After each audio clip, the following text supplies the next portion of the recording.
The Night of Silence. The rain fell quietly against the glass windows of Keanu Reeves's Los Angeles home.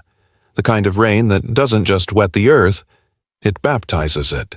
The actor sat alone in the dimly lit corner of his living room, his hands folded, eyes distant, the faint reflection of city lights glimmering in them like fading stars.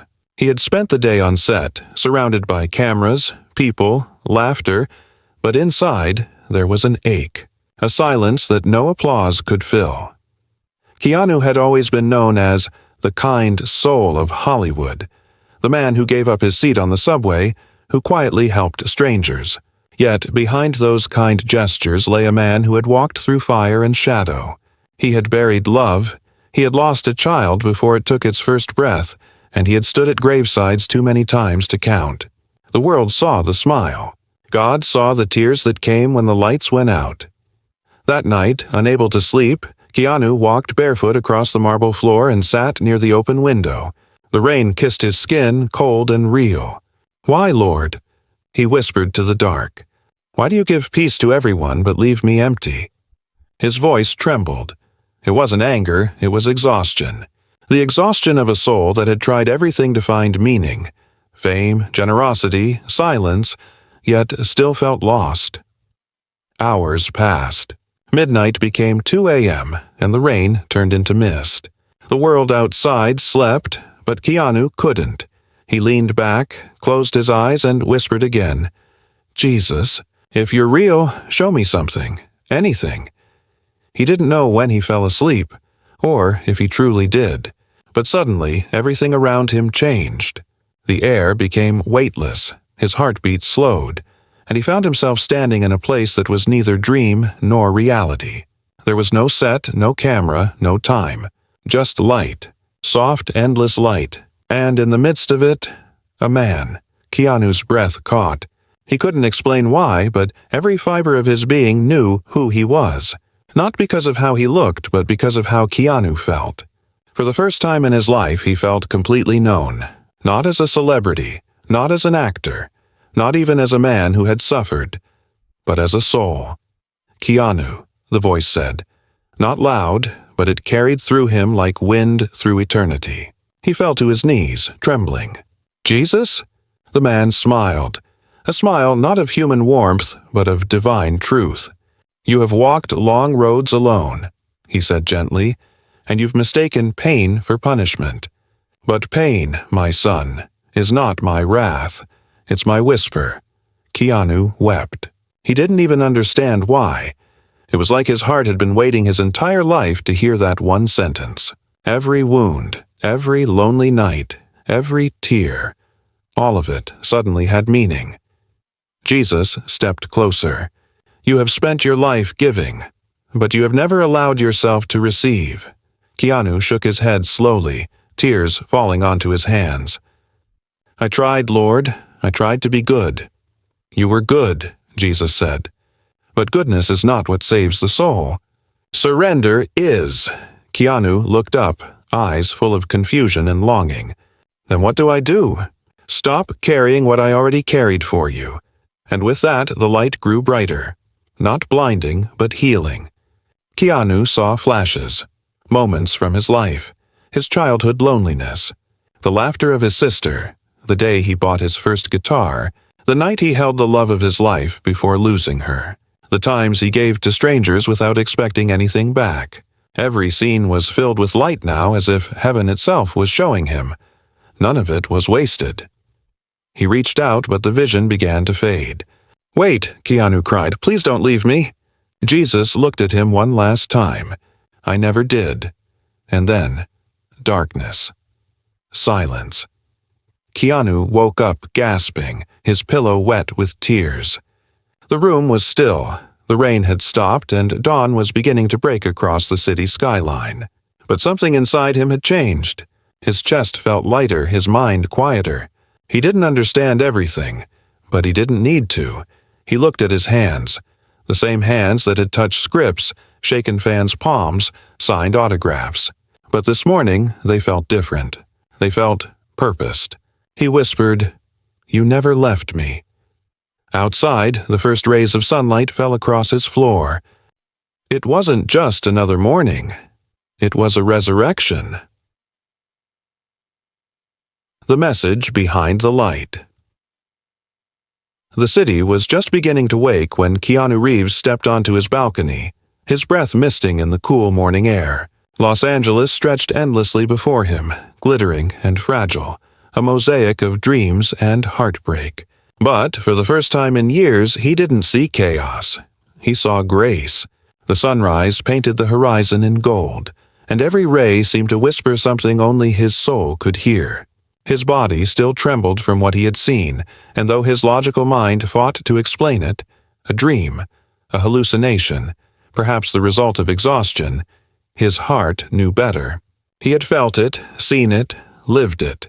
The presence of Jesus was not an illusion. It was the only reality that had ever truly been. He stood there for a long time, watching the light dance over the rooftops, and in that stillness, he felt something stir within him, something like peace but deeper. It wasn't happiness, not the fleeting kind that came from applause or success. It was a calm knowing that the emptiness inside him wasn't a void anymore. It was space being filled with meaning. Yet, even as his heart softened, another part of him wrestled with disbelief. How could someone like him, flawed, tired, imperfect, be worthy of such a vision? He thought of all the mistakes he had made, all the people he had lost, all the nights he had questioned his purpose. And yet, Jesus had appeared to him not with judgment, but with love. Later that morning, Keanu sat at his kitchen table with a cup of black coffee. The smell of rain lingered in the air. His Bible sat unopened beside him, a gift from his late mother that had gathered dust for years. He traced his fingers over its worn leather cover and felt an ache deep in his chest. He remembered how she used to pray over him before every audition, whispering that God had a plan. He used to smile at her faith, thinking it was beautiful but naive. Now he wasn't so sure. Maybe she had known something he was only beginning to understand. That fame could fill your calendar, but never your soul. When he finally opened the Bible, his hands trembled. The pages crackled softly, and his eyes landed on a verse highlighted in faint ink. "Come to me, all you who are weary and burdened, and I will give you rest." The words cut through him like lightning. He read them again and again until they blurred with tears. Rest. That was what he had been searching for all along. Not fame, not meaning, not even forgiveness, just rest for his soul. He closed the book gently and whispered, "Is that what you were telling me?" For days afterward, Keanu withdrew from the noise of the world. He stopped taking calls, canceled interviews, and turned down appearances. The tabloids speculated about his mental health. The fans wondered if he was retiring, but none of it mattered. He spent his mornings walking in silence, his afternoons reading scripture, and his nights praying for the first time in decades. Sometimes he didn't know what to say. He simply sat there in the quiet, letting his heart speak in ways words never could. Each night, when he closed his eyes, fragments of the vision returned. The face of Jesus, the warmth of his voice, the truth of his words. "Stop carrying what I already carried for you." Those words echoed through him like a song that never ended. He realized how often he had carried guilt and grief as if they were penance, believing that by suffering quietly he was somehow honoring those he had lost. But that wasn't faith. That was fear disguised as strength. Real faith, he began to see, was not about holding on. It was about letting go. One evening, as the sun bled red over the Pacific, Keanu drove to the cemetery where his beloved Jennifer and their unborn child were buried. He hadn't visited in years. It had been too painful. But now, something within urged him to go. Not to mourn, but to release. The wind was gentle that evening, and the sound of the waves carried softly through the trees. He knelt beside the grave, his eyes full of both sorrow and wonder. "I saw him," he whispered. "He told me you're not gone. Just waiting." He stayed there until the stars came out, talking as though she could hear him. Maybe because deep down he believed she could. He spoke about the years that had passed, about the emptiness he had tried to fill with work, about the loneliness that clung to him like a shadow. And when he finally ran out of words, he just sat there in silence, the way a child sits beside his mother's bed when he has nothing left to ask for except comfort. The breeze shifted then, cool and tender, and though he could not see anyone, he felt the unmistakable presence again. He closed his eyes, and a warmth spread through his chest like sunlight breaking through clouds. That night, when he returned home, he felt lighter than he had in years. He didn't know what came next, but he knew he wasn't walking alone anymore. He opened his journal, the same one where he had written film ideas and scattered thoughts, and began to write something different this time. He wrote not for the audience, not for the critics, but for himself. I met him. Not in a church, not in a dream, but in a silence so deep it became holy. He told me the truth, that love never dies, that pain is not the end, and that kindness is the closest language to heaven. He put the pen down and stared at those words for a long time. Then he smiled faintly and whispered, "Thank you." Over the next few weeks, his world began to change in quiet ways. He started visiting shelters again, not for publicity, but for presence. He'd sit with the homeless, share meals with strangers, and listen to their stories, not as a star, but as a brother. One man, an old veteran, looked up at him one night and said, "You listen like you've been through it too." Keanu smiled softly. "Maybe I have." In every broken face, he began to see something sacred. In every stranger's eyes, he caught glimpses of the same light he saw that night, the light that doesn't fade, the love that doesn't fail. He realized that maybe Jesus hadn't just come to comfort him. He had come to awaken him, to remind him that faith was not about visions or miracles, but about seeing the divine in everyday kindness. And yet, deep within, Keanu sensed that the revelation wasn't over. There was still something more, something he hadn't yet understood about what Jesus had shown him. One night, while staring at the city lights, he felt that familiar pull in his chest again, as if heaven itself was calling. The air around him grew still, and the same voice that had once called his name whispered again, "There is more I need to show you." Keanu closed his eyes, his heart pounding. "Then show me, Lord," he murmured. "I'm ready." The light returned. The crossroads of the soul. The following night, Keanu couldn't sleep. His room was filled with that same quiet electricity, a stillness that felt alive. He had learned not to fight it. This was how heaven called.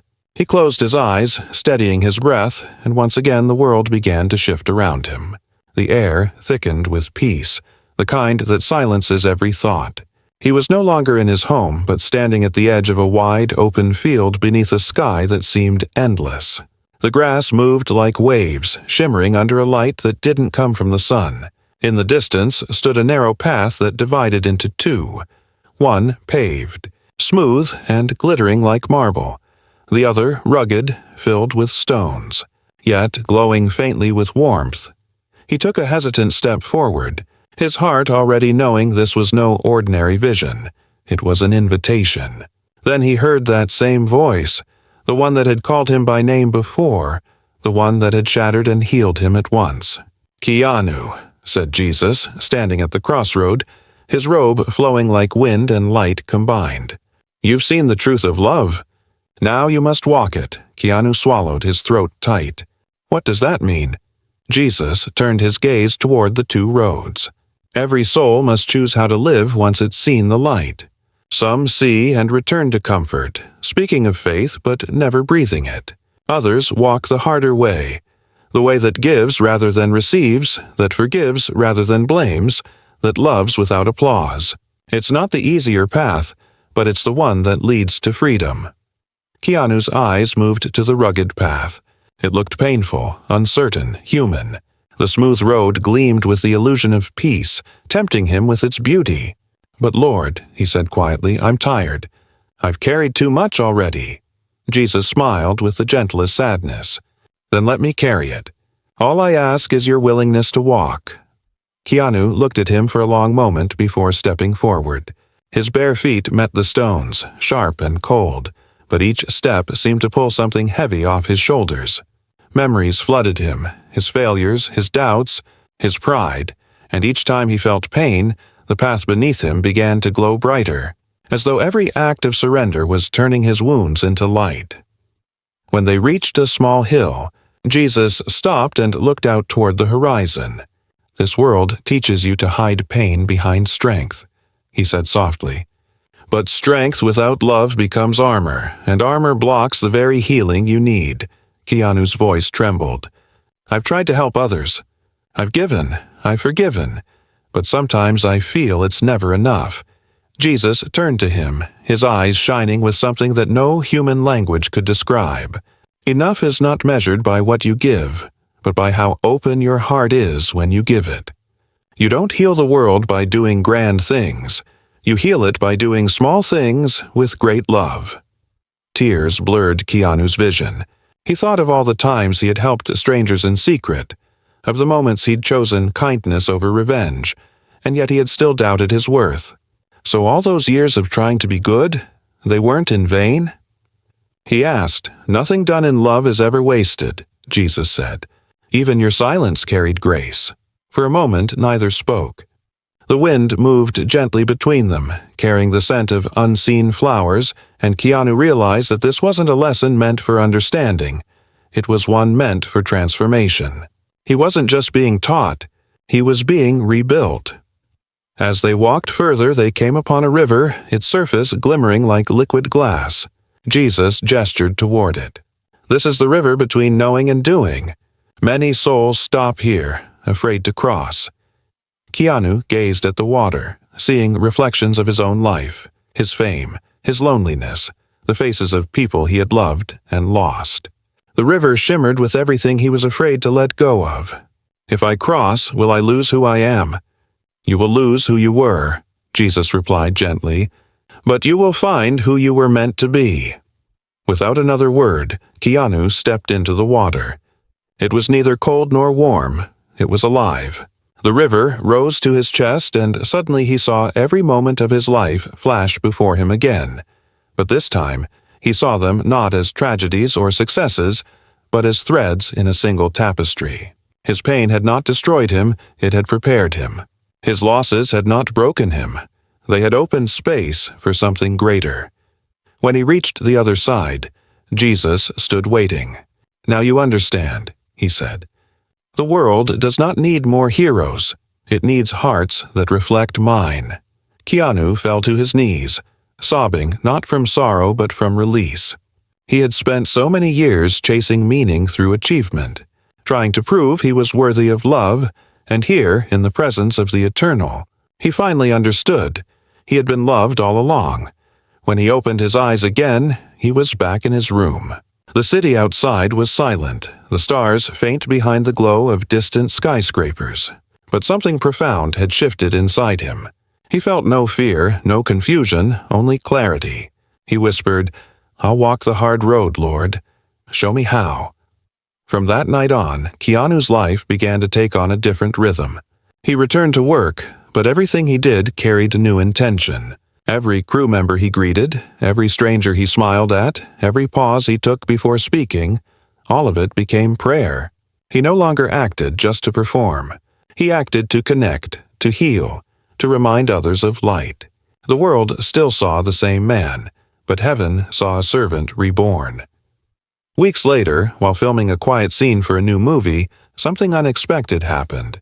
During a break, a young crew member approached him, a girl no older than 20 with trembling hands and tearful eyes. "Mr. Reeves," she said softly, "I just wanted to say thank you. I've been struggling lately, and something about the way you speak, it helped me believe again." Keanu didn't respond with grand words. He simply placed a hand on her shoulder and said, "It's not me. It's the light in you remembering itself." The girl began to cry, and for the first time he realized that this was what Jesus meant by walking the harder road. Not preaching, not showing miracles, but living love so deeply that others felt God's presence through your kindness. That night, as he drove home, he looked up at the stars and smiled. "You were right," he whispered. "It was never about fame. It was about faith." and somewhere beyond the veil of the night, a voice answered softly, "Well done, my child. Keep walking." The test of light and shadow. The weeks that followed were unlike anything Keanu had ever experienced. His days flowed with quiet purpose, and the world seemed brighter, softer, as though something unseen was guiding every step. Yet, deep in his heart, he knew peace was never given without purpose. Peace always came before a storm. He woke early one morning, the air outside heavy with a strange stillness. The light had a pale silver hue that felt neither day nor night. He stood by the window, sipping his coffee slowly, his reflection merging with the distant city skyline. Everything looked the same, yet something inside him whispered that nothing would remain as it was. He had a new film releasing that week, one he had agreed to do before his spiritual awakening. It was an intense psychological drama that explored darkness, loss, and the meaning of existence. Ironically, the movie mirrored his own life before faith found him. It was his most vulnerable role yet, and critics were calling it hauntingly human. The studio had scheduled a major press conference and red carpet event. Normally, Keanu avoided these things, but something urged him to go this time. Not for fame, but for a reason he couldn't yet name. That evening, as he stood backstage waiting for his turn to face the reporters, a low hum of noise filled the room. Voices, laughter, flashing cameras, the sound of 1,000 lives feeding off spectacle. For years he had stood in rooms like this and felt invisible despite the attention. But tonight was different.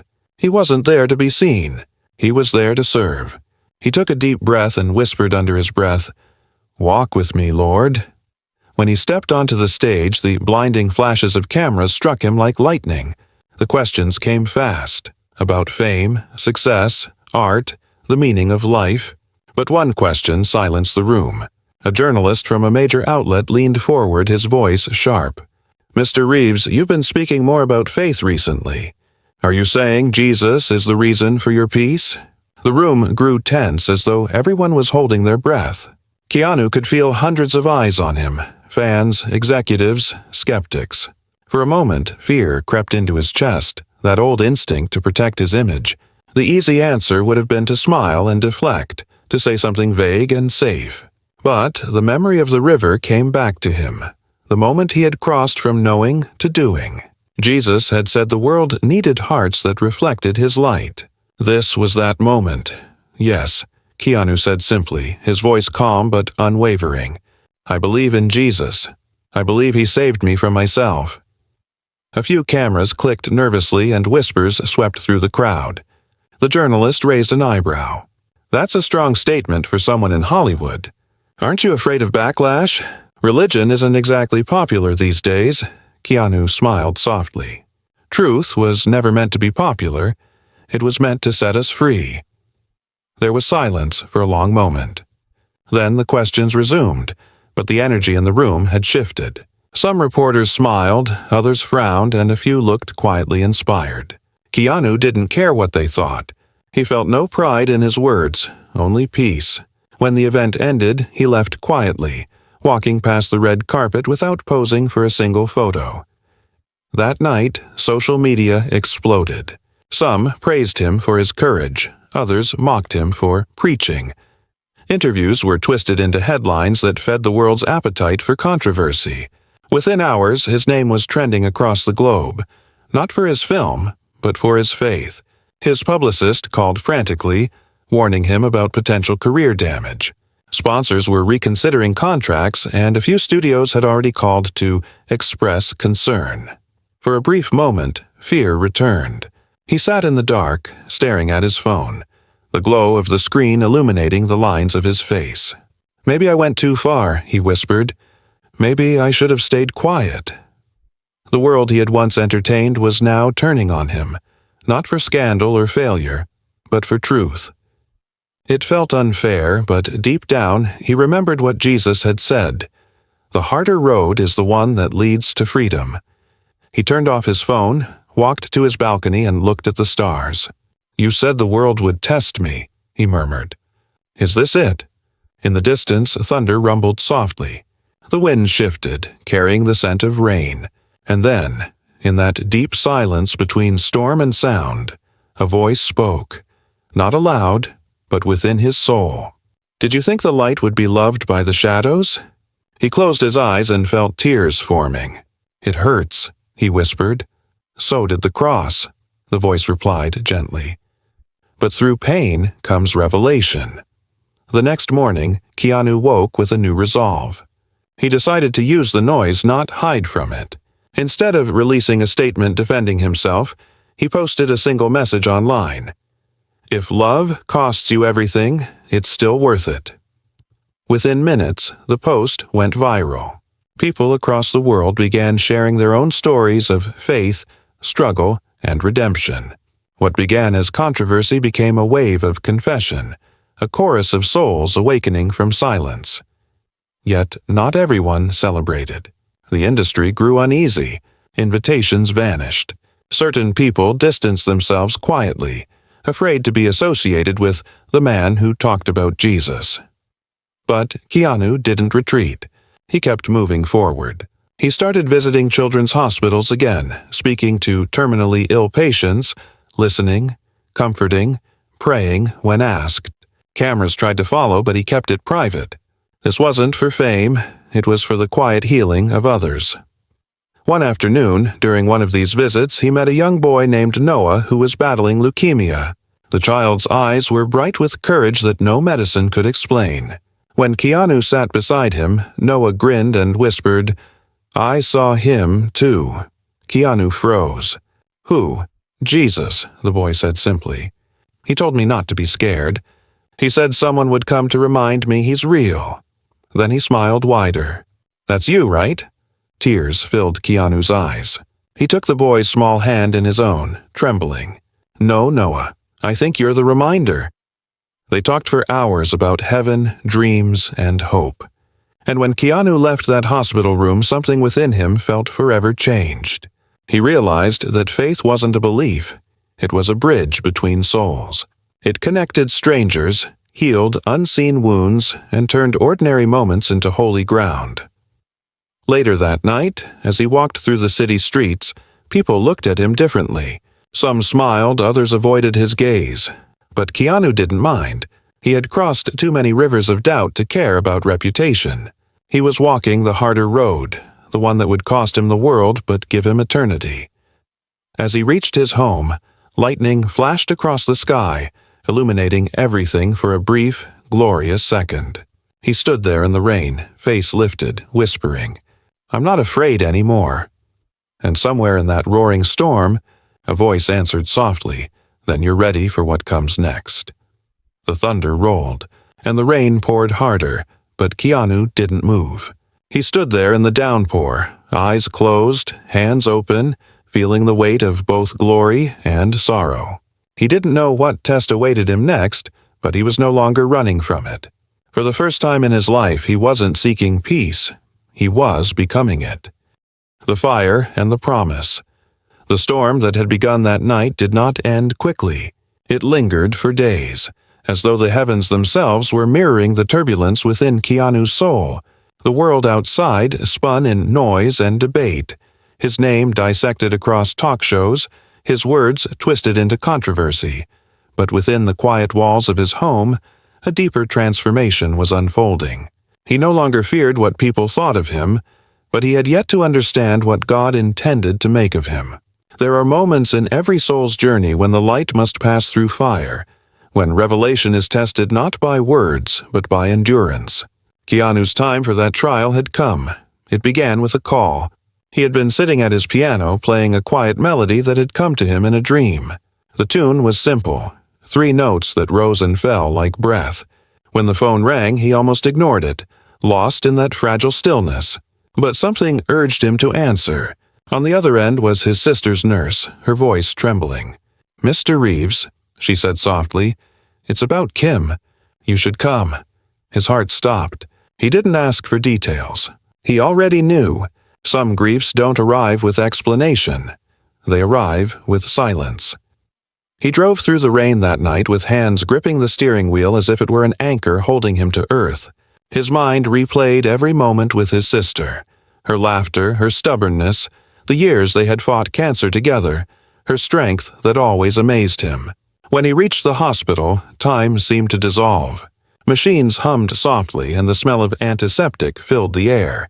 Kim lay there, pale but peaceful, her eyes half open, her lips moving faintly in what seemed like prayer. When she saw him, her weak smile broke what remained of his composure. He fell to his knees beside her bed and whispered, "I'm here." She reached out, her fingers brushing his cheek. "I knew you'd come," she said, her voice thin but clear. "He told me you would."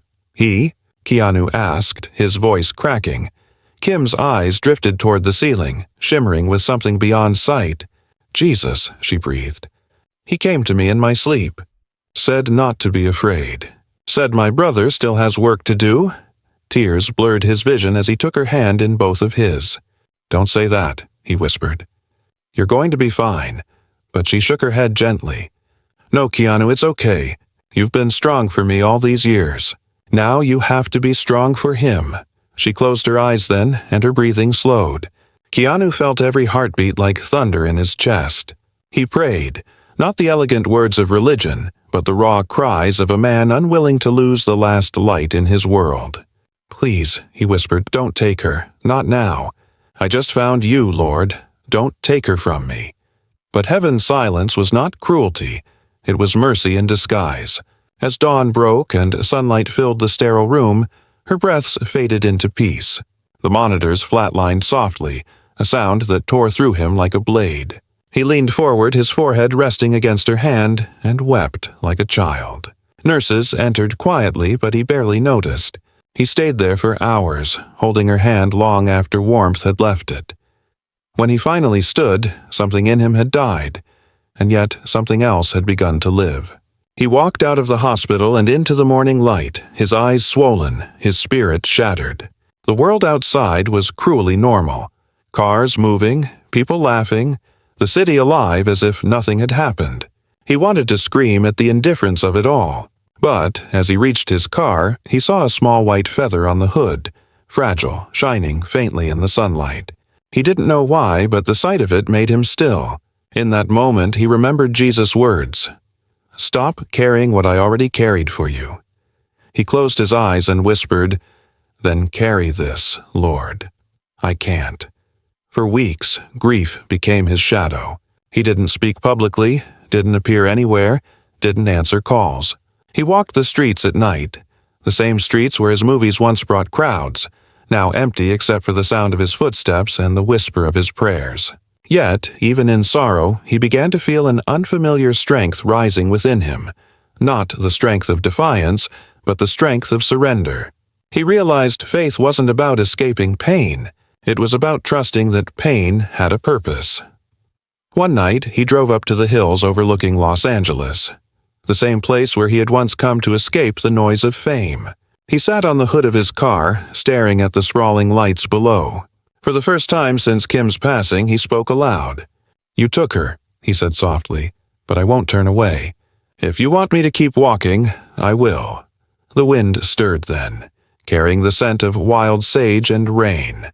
The city lights blurred, and a strange calm settled over him. He felt it before he saw it, the same holy presence that had visited him in his dreams. He turned, and there he was again, Jesus, standing beside him, radiant but gentle, his eyes filled with a compassion that held both sorrow and infinite love. "Why her?" Keanu asked, his voice breaking. "She was good. She believed, Jesus said, and now she sees. You still walk in shadow, but she walks in light." Her story was complete. Yours is still being written.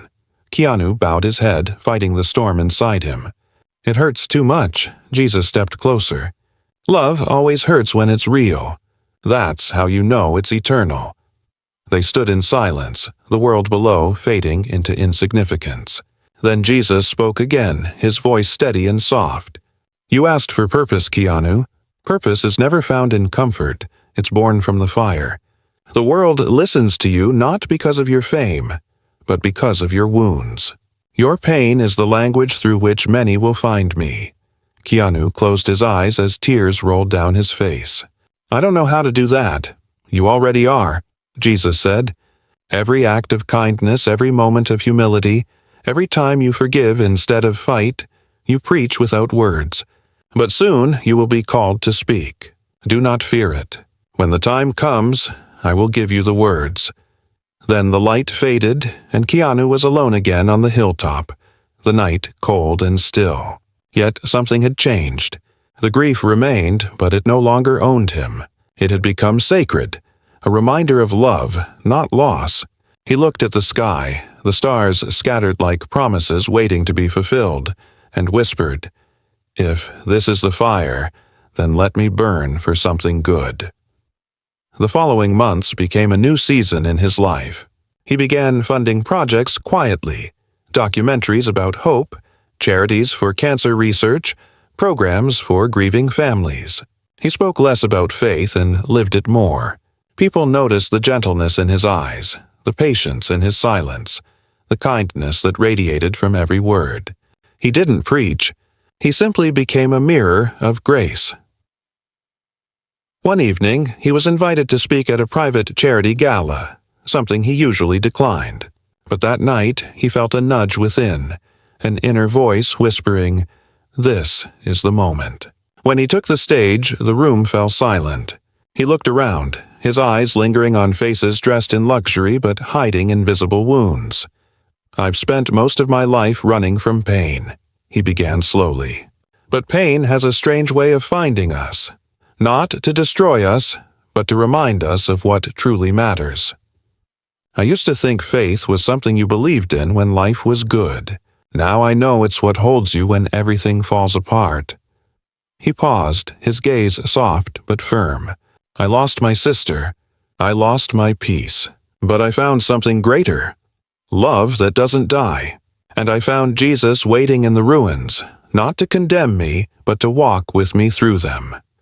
There was no applause when he finished, only silence, the kind that happens when hearts are listening. Some people cried, others bowed their heads. And in that moment, Keanu realized the prophecy Jesus had spoken had come true. He had found his voice, not as an actor, but as a witness. When he stepped down from the stage, a woman approached him quietly, tears streaming down her face. "My daughter died last year," she whispered. "I stopped believing in God, but tonight, you gave me a reason to hope again." Keanu smiled faintly, placing a hand on her shoulder. "Hope isn't gone," he said. "It's just waiting for you to look up." As he left the event that night, the city lights shimmered around him like reflections of heaven. The fire had burned him, yes, but it had also purified him. He no longer walked as the man who once searched for meaning in fame. He walked as one who had found it in faith. The pain of loss had become a bridge, not a barrier. Through it, he had seen the truth Jesus promised, that love never ends, even when life does. And as the night sky spread wide above him, Keanu Reeves lifted his face to the stars and whispered, "Thank you for the fire, Lord. It hurt, but it made me see." The revelation and the return. The world was quiet that night, the kind of stillness that comes only after a long storm has passed. The city of angels glittered below, but Keanu's thoughts were elsewhere, far beyond fame, beyond time, beyond the fragile noise of men. He sat once more by his window, the same place where months ago he had begged God for a sign, where tears had fallen freely and light had answered. So much had changed since then, yet the ache of mortality still lingered in his chest, that strange tension between flesh and spirit that all believers must learn to bear. He had spoken truth when the world mocked it, walked through loss when his soul wanted rest, and loved when bitterness would have been easier.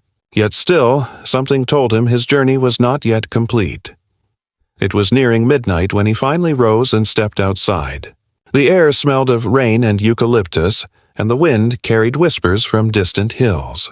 He walked slowly down the stone path that wound through his garden, where flowers he never planted had begun to bloom on their own. He paused near a small fountain, the water catching the moonlight like glass, and closed his eyes.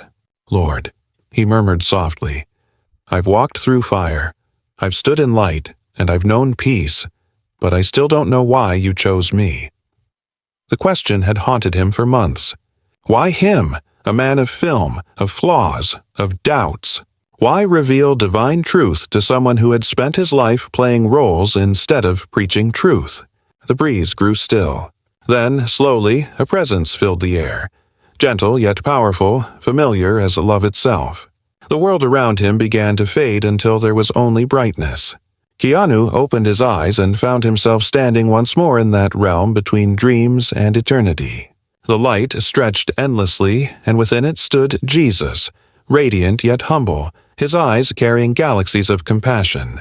Keanu fell to his knees, trembling. "I thought I'd seen everything you had to show me," he whispered. Jesus smiled faintly. "You have seen what you needed. Now you must become what you were shown." Keanu lifted his gaze. "I don't understand." "The vision was never meant to be kept," Jesus said, stepping closer. "It was meant to be shared. You were given sight not for fame, not for comfort, but for calling. My message must walk where churches cannot, and it will walk through you." Keanu's breath caught in his throat. "Through me? But I'm just an actor." "Once," Jesus replied softly, "Peter was just a fisherman, and David just a shepherd. The world calls you an actor, but I call you a messenger. You have spoken through stories all your life. Now let your stories speak of truth. The screen can show darkness, but it can also reveal light. The stage can glorify man, but it can also awaken souls." For a long moment, Keanu said nothing. The idea terrified him. He had never seen himself as worthy of such purpose. "They won't listen," he said finally. "The world doesn't want to hear about you." Jesus' eyes shone with patient certainty. "They don't need to hear about me. They need to feel me through you. Love louder than their doubt. Be kind where they are cruel. Let your presence preach louder than your words." The air shimmered with golden light, and scenes began to unfold before Keanu's eyes. Millions of faces across the world, people watching his films in silence, some broken, some hopeless, some praying for a sign. He saw the impact of a single kind word spoken in an interview, a moment of compassion caught on camera, a quiet act of generosity that no one ever saw. Each became a ripple moving through hearts unseen. Jesus spoke again, his voice like music through eternity. "You thought your fame was a curse, but I gave it to you for this. The greater the reach, the greater the responsibility. You cannot save them, but you can remind them that they are not forgotten." Tears welled in Keanu's eyes as he looked upon those faces, realizing how deeply each soul mattered. "So this is my purpose?" "Yes," Jesus said. "And when your time on this earth is done, your name will not be remembered for the roles you played, but for the lives your light touched." Keanu bowed his head, overwhelmed. "Then I will walk this path, even if it costs me everything." Jesus knelt beside him, placing a hand upon his shoulder. "It already cost me everything. All I ask is that you love." And just like that, the light faded. The air returned, cool and still, and Keanu found himself once more by the fountain in his garden. But this time he didn't feel empty after the vision. He felt full of a purpose so vast that it both humbled and lifted him. He stood there under the stars, his heart still trembling from the encounter, and whispered, "I understand now. It was never about me. It was about you." From that day forward, Keanu's life changed in quiet, extraordinary ways. He began writing essays, journals, letters, sharing not religion, but reflections of love, mercy, and meaning. He founded new projects, not under his name, but under anonymous charities that built shelters, funded schools, and offered food for the hungry. When journalists asked why, he only said, "Because I was once hungry too." His fame no longer defined him. It became his tool. The light that had entered him began to spread through everything he touched. Years passed, and the world continued to turn. New movies, new generations, new storms. But the message endured. People began to speak of Keanu Reeves not as a star, but as a man who made them believe in goodness again. His quiet faith became a living sermon to millions who would never step inside a church. Through him, Jesus walked quietly through the streets of Hollywood, through the hearts of the lonely, through the dark corners of a world desperate for hope. Then one night, many years later, when his hair had turned silver and his steps had grown slow, Keanu returned to that same garden where it all began. The moon was bright and the air was cool, and he sat by the fountain once more. He felt peace, not the fleeting kind that comes from success, but the eternal kind that comes from surrender. He closed his eyes and whispered, "I'm ready if you are." A warm wind brushed his face. He opened his eyes, and there he was again, Jesus, standing beside the fountain, smiling. "You walked well, my child," he said. "You carried light through shadows." Keanu smiled faintly, tears glistening in his eyes. "It was you who carried me," Jesus nodded. "And now it's time to come home." The garden filled with light, soft, golden, endless. The fountain stopped. The night fell silent, and for one last time Keanu Reeves closed his eyes, not in pain, not in fear, but in peace. When morning came, the world awoke to the news that he was gone. But those who had been touched by his kindness knew the truth. He hadn't died. He had simply gone ahead. His words, his compassion, his faith, they lived on. The ripples he created through love would never fade. Somewhere beyond the veil, he was home at last. The light surrounding him, Jesus welcoming him with open arms. And in that eternal place where sorrow ends and joy begins, a quiet voice echoed across heaven, the same voice that had once spoken to him in the dark. "Well done, my faithful servant. The light you carried has reached the world." And so, the story of Keanu Reeves was never truly about fame or fortune. It was about a soul that walked through pain to find grace. About a man who learned that love is stronger than death, and about a truth that every human heart longs to hear, that we are never alone, even in our darkest nights, because somewhere, even now, the rain still falls softly against the windows of a quiet home in Los Angeles, and a whisper lingers in the air. You were never forgotten. The end. I woke up, crying after Jesus revealed this truth to me. Keanu Reeves. A story of faith, healing, and divine purpose, reminding the world that even in silence, love speaks louder than fame.